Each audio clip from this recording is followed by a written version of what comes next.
وذكر فإن الذكرى تنفع المؤمنين وما خلقت الجن والإنس إلا ليعبدون.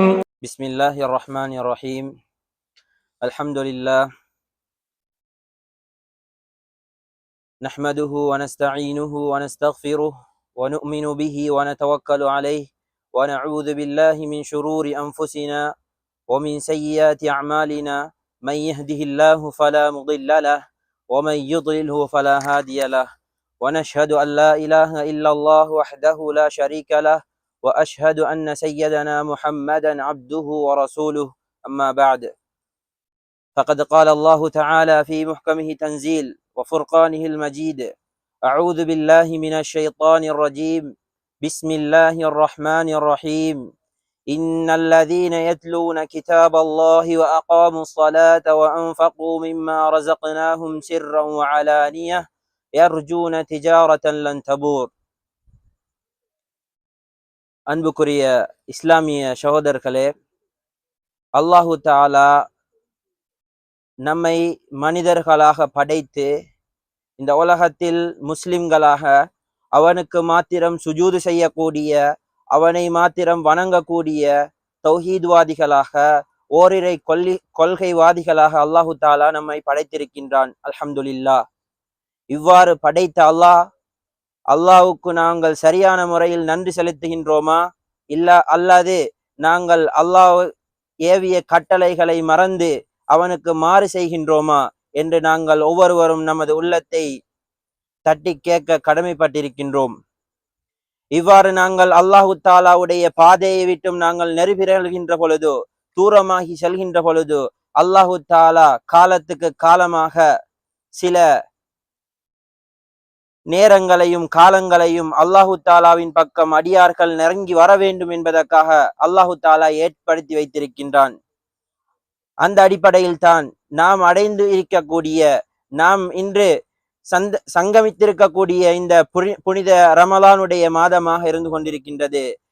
அன்பார்ந்த சகோதரர்களே, இந்த ரமலானுடைய மாதத்தினுடைய சிறப்பை பற்றியோ, இந்த ரமலான் மாதத்தில் ஏற்பட்டிருக்கக்கூடிய அருள்கள் பரக்கத்துகளை பற்றியோ நாம் உங்களுக்கு சொல்லி புரிய வைக்க வேண்டிய அவசியம் கிடையாது. நாம் அனைவரும் இந்த ரமலான் மாதத்தினுடைய மகத்துவங்கள், இதனுடைய அருள் பாக்கியங்களை தெரிந்திருக்கின்றோம். அந்த வகையில் தான் அன்பார்ந்த சகோதரர்களே, இந்த ரமலானுடைய பாக்கியங்களில் அருட்களில் ஒன்றுதான் நாம் எமது இறை வழிகாட்டியான அல் குர்ஆனை இந்த ரமலானுடைய மாதத்தில் அல்லாஹு தாலா ஜிப்ரீல் அலைஹிஸ்ஸலாம் அவர்கள் மூலமாக நமது தலைவர் நபி ஸல்லல்லாஹு அலைஹி வஸல்லம் அவர்களுக்கு இறக்கி வைத்திருக்கின்றான். அன்பார்ந்தவர்களே, இந்த ரமலானுடைய மாதத்தில் இந்த குர்ஆன் இறக்கி வைக்கப்பட்டது என்பது மாத்திரமல்ல ஷரப்பு. இந்த ரமலானுடைய மாதத்தில் அதிகமாக இந்த குர்ஆனை நாங்கள் ஓத வேண்டும். அதைத்தான் எங்களுக்கு இறக்கி வைத்த அந்த கலாமுக்கு சொந்தக்காரனாகிய அல்லாஹு தஆலா எதிர்பார்க்கின்றான். அன்பார்ந்த சகோதரர்களே, ரசூலுல்லாஹி ஸல்லல்லாஹு அலைஹி வஸல்லம் அவர்கள் ரமலானுடைய மாதம் வந்துவிட்டால் ஜிப்ரீல் அலைஹிஸ்ஸலாம் அவர்களோடு குர்ஆனை ஓதி பார்ப்பார்கள். இருவரும் மாறி மாறி ஓதிக்கொள்வார்கள் என்பதாக புகாரியில் இமாம் புகாரி ரஹிமஹுல்லா அவர்கள் கிதாபு பத்இல் வஹி என்ற அந்த பாடத்தில் இந்த ஹதீஸை ரிவாயத் செய்திருக்கின்றார்கள். அன்பார்ந்த சகோதரர்களே, இது மாத்திரமா?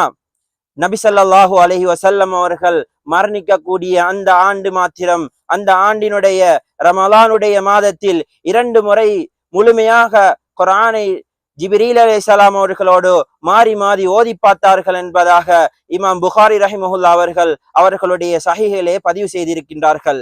அன்பார்ந்த சகோதரர்களே, இது எங்களுக்கு இந்த வஹியை எத்தி வைத்த நபி ஸல்லல்லாஹு அலைஹி வஸல்லம் அவர்கள் காட்டி தந்த வழிமுறை.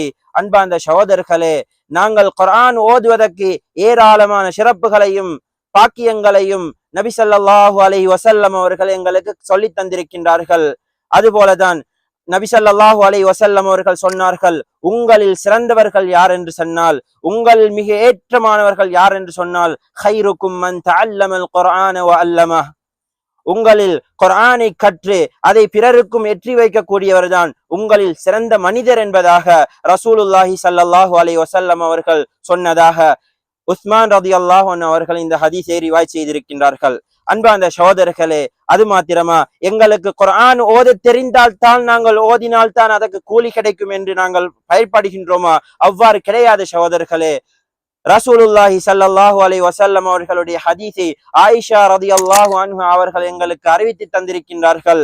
அல் மாஹிரு பில் குர்ஆனி மஅஸ் ஸஃபரத்தில் கிராமில் பரரா, குர்ஆனில் மிக திறமைசாலியாக தெட்ட தெளிவாக ஓதக்கூடியவர் நல்லோர்கள் சாலிஹீன்களோடு தூதுவர்களோடு அவர் இருப்பார் என்பதாகவும், வல்லதி யக்ரஉல் குர்ஆன வ யததஅதஉ ஃபீஹி, குர்ஆனை ஓதுகிறார், அவருக்கு அதில் சிரமப்பட்டு ஓதுகின்றார், அவருக்கு ஃபலஹு அஜ்ரான். நபி ஸல்லல்லாஹு அலைஹி வஸல்லம் அவர்கள் சொன்னார்கள், இவ்வாறு திக்கி திக்கி சிரமப்பட்டு ஓதுகின்றாரா, அவருக்கும் அல்லாஹு தஆலா இரண்டு வகையான கூலிகளை வைத்திருக்கின்றான் என்பதாகவும் ரசூலுல்லாஹி ஸல்லல்லாஹு அலைஹி வஸல்லம் அவர்கள் சொல்லி காட்டினார்கள்.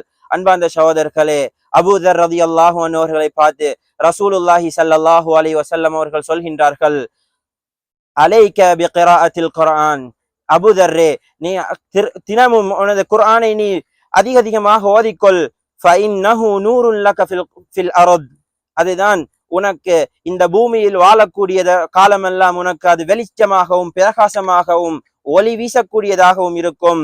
வதுஹுருன் லக ஃபிஸ் ஸமா, நீ மரணம் அடைந்த பின்னால் நீ உனது வாழ்க்கையை முடித்துக் கொண்டு அல்லாஹ்வின் பக்கம் சென்று விட்டால் அது உனக்கு உன்னுடைய பட்டோலைகளில் அது நிரந்தரமான கூலியாக இருக்கும் என்பதாக அபூதர் ரலியல்லாஹு அன்ஹு அவர்களை பார்த்து ரசூலுல்லாஹி ஸல்லல்லாஹு அலைஹி வஸல்லம் அவர்கள் சொன்ன செய்தியை ஸஹீஹ் இப்னு ஹிப்பான் ரஹிமஹுல்லாஹ் அவர்கள் பதிவு செய்திருக்கின்றார்கள். அன்பார்ந்த சகோதரர்களே, இது மாத்திரமா, எங்களுடைய முன்னோர்கள், எங்களுடைய சலஃபு சாலிஹீன்கள், எங்களுடைய ஐம்மாக்கள் எவ்வாறு இந்த உலகத்துக்கு வழிகாட்டி இருக்கின்றார்கள், குர்ஆனுடைய சிறப்பை எவ்வாறு இந்த உலகத்துக்கு முன்மொழிந்திருக்கின்றார்கள் என்று சொன்னால், இமாம் மாலிக் ரஹிமஹுல்லாஹ் அவர்கள் இமாமு தாரில் ஹிஜ்ரா என்று சொல்லக்கூடிய மதீனாவில் வாழ்ந்த இமாம் மாலிக் ரஹிமஹுல்லாஹ் அவர்கள் ரமலானுடைய மாதம் வந்துவிட்டால் அவர்கள் ஹதீஸை படித்துக் கொடுப்பது, இல்முடைய மஜ்லிஸ்களை எல்லாம் நிறுத்திவிட்டு குர்ஆனை ஓதுவதற்காக வேண்டி, அதை மற்றவர்களுக்கு கற்றுக் கொடுப்பதற்காக வேண்டி அவர்கள் அந்த காலத்தை முழுமையாக ஒதுக்கிக் கொள்வார்கள் என்பதாக வரலாற்றில் நாங்கள் படித்திருக்கின்றோம். அன்பார்ந்த சகோதரர்களே, அது மாத்திரமல்ல, நமது இமாமுனா ஷாஃபி ரஹிமஹுல்லாஹ் அவர்கள் கூட ரமலானுடைய மாதத்தில் ஒவ்வொரு நாளும் இரண்டு முறைகள் முழுமையாக குர்ஆனை ஓதி முடிப்பவர்களாக இருந்தார்கள். அன்பார்ந்த சகோதரர்களே, குர்ஆனுடைய ஒவ்வொரு ஹர்ஃபும் எங்களுக்கு நன்மைகளை அள்ளி வாரி வழங்கக்கூடியதாக இருக்கின்றது. அன்பார்ந்த சகோதரர்களே, ரசூலுல்லாஹி ஸல்லல்லாஹு அலைஹி வஸல்லம் அவர்கள் சொன்னார்கள், மன் கரஅ ஹர்ஃபன் மின் கிதாபில்லாஹி தஆலா, யார் அல்லாஹ் தஆலாவுடைய வேதத்தில் இருந்து ஒரு ஹர்ஃபை ஓதுகிறாரோ, ஃபலஹு பிஹி ஹஸனா, அவருக்கு ஒரு கூலி கிடைக்கிறது. வல் ஹஸனது பிஅஷ்ரி அம்சாலிஹா, ஒரு கூலி அது பன்மடங்காக அதனுடைய அளவு அல்லாஹ்வுக்கு மாத்திரமே தெரியும் என்று ரசூலுல்லாஹி ஸல்லல்லாஹு அலைஹி வஸல்லம் அவர்கள் சொல்லிவிட்டு சொன்னார்கள், லா அகூலு அலிஃப் லாம் மீம் ஹர்ஃபுன், நான் அலிஃப் லாம் மீம் என்ற அந்த ஒரு வார்த்தை ஒரு ஹர்ஃபாக ஒரு எழுத்தாக நான் சொல்லவில்லை. வலாக்கின் அகூலு அலிஃபுன் ஹர்ஃபுன் வ மீமுன் ஹர்ஃபுன், அலிஃபுன் ஹர்ஃபுன் வ லாமுன் ஹர்ஃபுன் வ மீமுன் ஹர்ஃபுன் சொன்னார்கள் நபி ஸல்லல்லாஹு அலைஹி வஸல்லம். அலிஃப் என்பது ஒரு எழுத்து, லாம் என்பது ஒரு எழுத்து, மீம் என்பது ஒரு எழுத்து என்பதாக ரசூலுல்லாஹி ஸல்லல்லாஹு அலைஹி வஸல்லம் அவர்கள் சொல்லி இருக்கின்றார்கள். அன்பார்ந்த சகோதரர்களே, அருள்களை வாரி வழங்கக்கூடிய மாதத்தில் இருந்து கொண்டிருக்கின்றோம், ரஹ்மத்தை சொரியக்கூடிய மாதத்தில் இருந்து கொண்டிருக்கின்றோம், நன்மைகளை கொள்ளையடிக்கக்கூடிய மாதத்தில் இருந்து கொண்டிருக்கின்றோம், அல்லாஹ்வுடைய ரஹ்மத்தை எதிர்பார்த்து அமல் செய்யக்கூடிய மாதத்தில் இருந்து கொண்டிருக்கின்றோம். நாங்கள் ஓதுகின்ற ஒவ்வொரு ஹர்ஃபுக்கும் அல்லாஹு தஆலா பல்லாயிரக்கணக்கான நன்மைகளை தர காத்து கொண்டிருக்கின்றான். நாம் இன்று நோன்பாளிகளாக இருக்கின்றோம், நோன்போடு சேர்த்து குர்ஆனை ஓதுகின்றோமா? நோன்போடு சேர்த்து அல்லாஹ்வின் பக்கம் நாம் அல்லாஹ்வுடைய வேதத்தை வாசிக்கின்றோமா? அதை ஆய்வு செய்கின்றோமா என்று நாம் ஒவ்வொருவரும் நம்முடைய உள்ளத்தில் கை வைத்து யோசனை செய்ய கடமைப்பட்டிருக்கின்றோம். அன்பார்ந்த சகோதரர்களே, அல் குர்ஆன் என்பது நாளை கியாமத்துடைய நாளையில் நாங்கள் மரணித்ததன் பின்னால் யாரெல்லாம் இந்த குர்ஆனை ஓதினார்களோ, யாரெல்லாம் இந்த குர்ஆனை அமல் செய்தார்களோ, யாரெல்லாம் இந்த குர்ஆனை படித்து அதனை தன்னுடைய வாழ்க்கையில் அமல் செய்தார்களோ, அவர்களுக்கு நாளைக்கு கியாமத்துடைய நாளையில் ஷஃபீஅன் லி அஸ்ஹாபிஹி, அந்த குர்ஆனை ஓதியவர்களுக்கு அது சிபாரிசு செய்யக்கூடியதாக, பரிந்துரை செய்யக்கூடியதாக வரும் என்பதை ரசூலுல்லாஹி ஸல்லல்லாஹு அலைஹி வஸல்லம் அவர்கள் சொன்னார்கள். அன்பார்ந்த சகோதரர்களே, நாம் இந்த ரமலானுடைய மாதத்தில் 2 கேடயங்களோடு 2 ஷஃபீகளோடு நாங்கள் வாழ்ந்து கொண்டிருக்கின்றோம். நபி ஸல்லல்லாஹு அலைஹி வஸல்லம் அவர்கள் சொன்னார்கள், அஸ்ஸௌமு ஷஃபீஉன் லி அஸ்ஹாபிஹி. அதே நபி ஸல்லல்லாஹு அலைஹி வஸல்லம் அவர்கள் சொன்னார்கள், நோன்பும் கியாமத்துடைய நாளையில் ஒருத்தருக்கு பரிந்துரை செய்யக்கூடியதாக வரும். அதுபோல குர்ஆனும் ஒரு மனிதருக்கு பரிந்துரை செய்யக்கூடிய ஒன்றாக வரும். ஆகவே அன்பார்ந்த சகோதரர்களே, ஏன் நபி ஸல்லல்லாஹு அலைஹி வஸல்லம் அவர்கள் சொன்னார்கள் நோன்பு பரிந்துரை செய்ய வேண்டி வருவது என்றால், அவனுடைய இச்சைகளை மனோ ஆசைகளை எல்லாம் அவன் கட்டுப்படுத்தி கொண்டு பகலிலே எனக்காக வேண்டி தாகித்திருந்தான், ஆகவே அவனுக்காக வேண்டி நான் பரிந்துரை செய்கின்றேன். அதுபோல நாளை கியாமத்துடைய நாளையில் குர்ஆனும் வரும், தன்னுடைய அந்த அடியாருக்காக வேண்டி பரிந்து பேசுவதற்காக வேண்டி நாளைய கியாமத்துடைய நாளையில் அல்லாஹு தாலாவுடைய சன்னிதானத்தில் அந்த குர்ஆனும் நோன்பும் நமக்காக வேண்டி பரிந்துரை செய்ய காத்திருக்கின்றது. அன்பார்ந்த சகோதரர்களே, ரமலானுடைய மாதத்தில் நோன்போடு மாத்திரம் சுருக்கிக் கொள்ளாமல், குர்ஆன் திலாவத்தோடு மாத்திரம் சுருக்கிக் கொள்ளாமல், நாங்கள் அதிகம் குர்ஆனை ஓதுவதோடு இன்னொரு அமல்களையும் சேர்த்து செய்வதன் மூலமாக நாளை கியாமத்துடைய நாளையில் நாங்கள் அல்லாஹு தாலா சிபாரிசு செய்திருக்கக்கூடிய அந்த நல்லோர்களான சாலிஹீன்களுடைய கூட்டத்தில் அல்லாஹு தாலா நம் அனைவரையும் ஆக்கி அருள்வானாக. இந்த நாம் அடைந்திருக்கக்கூடிய இந்த ரமலானை பூரணமாக நோன்பினை நோற்று அல்லாஹு தாலாவுடைய இந்த திருமறையை ஓதி ஏராளமான கோடிக்கணக்கான நன்மைகளை சொந்தக்காரர்களாக ஆகுவதற்கு அல்லாஹு தாலா நம் அனைவருக்கும் தௌஃபீக் செய்வானாக. வ ஆகிரு தஅவானா அனில் ஹம்துலில்லாஹி ரப்பில் ஆலமீன். அஸ்ஸலாமு அலைக்கும் வரஹ்மத்துல்லாஹி வபரகாத்துஹு.